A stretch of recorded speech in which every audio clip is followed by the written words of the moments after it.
Recently Israel की सरकार ने एक बहुत बड़ा स्टेप चला है और मैं कहूंगा कि ये काफी क्रूअल है। ये बात सिर्फ मैं नहीं कह रहा, दुनिया भर के कई देश जो हमेशा इसराइल के सपोर्ट में आते हैं वो भी कह रहे हैं कि अब इसराइल बहुत ज्यादा क्रुएल्टी दिखा रहा है, क्योंकि इसराइल के इस निर्णय से गाजा पट्टी फिलिस्तीन में हो सकता है लाखों लोग भूख और बीमारियों से मारे जाएं।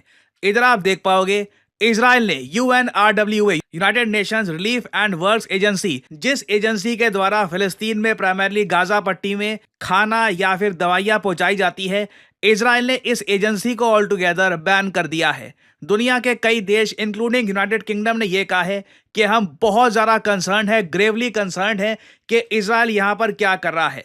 ऑस्ट्रेलिया और इवन यूरोपियन यूनियन में आप देखोगे तो बहुत सारे देश इसराइल को यह कह रहे हैं कि एक्सट्रीमली वरिंग है कि इसराइल किस रास्ते लेके जा रहा है इस पूरे इशू को। अब यहां पे आपका सवाल आएगा, मगर ये यूनाइटेड नेशंस की जो ये एजेंसी है, ये कौन सी एजेंसी है जिसको बैन अगर इसराइल ने कर दिया तो लाखों लोग मर सकते हैं गाजा या फिलिस्तीन में। और अगर हम इसराइल की साइड का देखें, उनका तर्क क्या है, तो इसराइल ने इस एजेंसी को आखिर बैन किया क्यों है।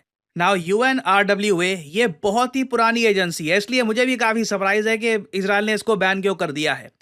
ये यूएन बनने के कुछ 4 साल बाद ही बन गई थी। यूनाइटेड नेशंस बना 1945 में और उसके 4 साल बाद बनाना पड़ा यूएनआरडब्ल्यूए। रीजन क्या है, देखिए, जब इजराइल एज ए कंट्री सामने आया उसके बाद बहुत सारे फिलिस्तीनी लोगों को अपना जो इलाका है, अपना जो एरिया है, ये छोड़ना पड़ा। धीरे धीरे वॉर्स यहाँ पर बढ़ती गई।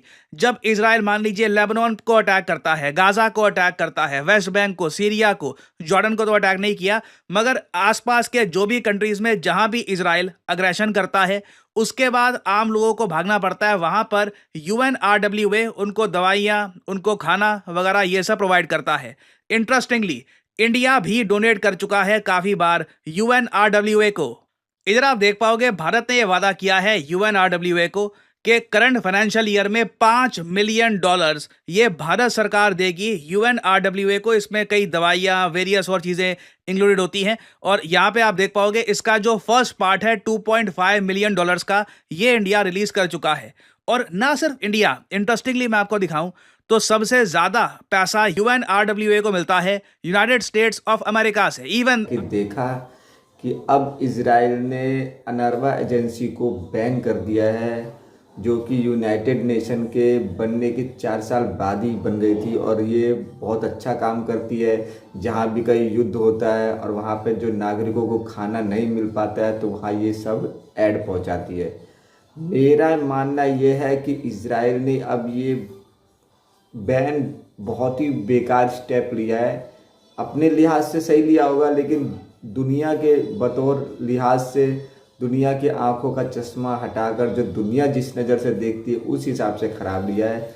मेरा मानना था कि ये बैन नहीं करना चाहिए था, क्योंकि ऐसे बहुत सारे भूखे बच्चे, चाहे औरतें, चाहे जो भी हो, बड़े बूढ़े, उनको ज़्यादा फेस करना पड़ेगा भूख, और भूख के कारण कईयों की जान भी जा सकती है। तो मेरा मानना है कि इजराइल को ये बैन नहीं करना चाहिए था, जो यूएन का ये जो एड एजेंसी है। बाकी आप क्या कहते हैं कमेंट सेक्शन में हमें ज़रूर लिख के बताइए कि आपका क्या विचार है। और अगर आपको ये वीडियो अच्छी लगी हो तो इसे बहुत ज़्यादा लाइक और शेयर कीजिए। मिलते हैं अगली वीडियो में। जय हिंद।